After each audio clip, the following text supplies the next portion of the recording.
Tuesday morning first பால் காய்ச்சி நாட்டு சர்க்கரை போட்டு குடிச்சிட்டு அப்புறமேட்டு தான் டேவே ஸ்டார்ட் பண்ணேன். இன்றைக்கி பச்சைப்பயிறு குழம்பு வச்சு கீரை நேற்று சந்தைக்கு போனனால கீரை வாங்கிட்டு வந்திருந்தோம். கீரை வதக்கி சாப்பாடு வச்சு பச்சைப்பயிறு குழம்பு வச்சிடலாம் அப்படின்னு சொல்லிட்டு அதுக்கான வேலைகள் தான் செஞ்சுட்டு இருந்தேன்.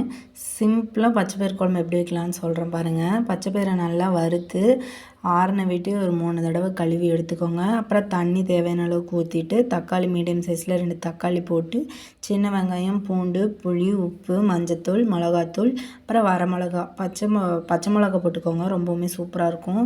அது நல்லா ஆறின விட்டு மற்ற வச்சு கடைஞ்சி அப்புறமேட்டு தாளிப்பு கொடுத்தீங்கன்னா சூப்பரான பச்சைப்பயிறு குழம்பு ரெடி ஆயிரும். பக்கத்துலேயே நான் கீரையை வதக்கிட்டேன். மிளகு தக்காளி கீரை தான் வாங்கிட்டு வந்திருந்தேன். அது ஓரளவுக்கு கசப்பு தெரியும். ஆனால் தெரியாமல் இருக்கணும்னா தேங்காய் துருவல் சேர்த்து செஞ்சு பாருங்கள். சூப்பராக இருக்கும். கசப்புமே தெரியாது. இன்றைக்கி சூப்பராக டின்னரும் முடிச்சாச்சு. பிடிச்சிருந்தா லைக் பண்ணுங்கள். இன்னொரு விலாகில் பார்க்கலாம். பாய்.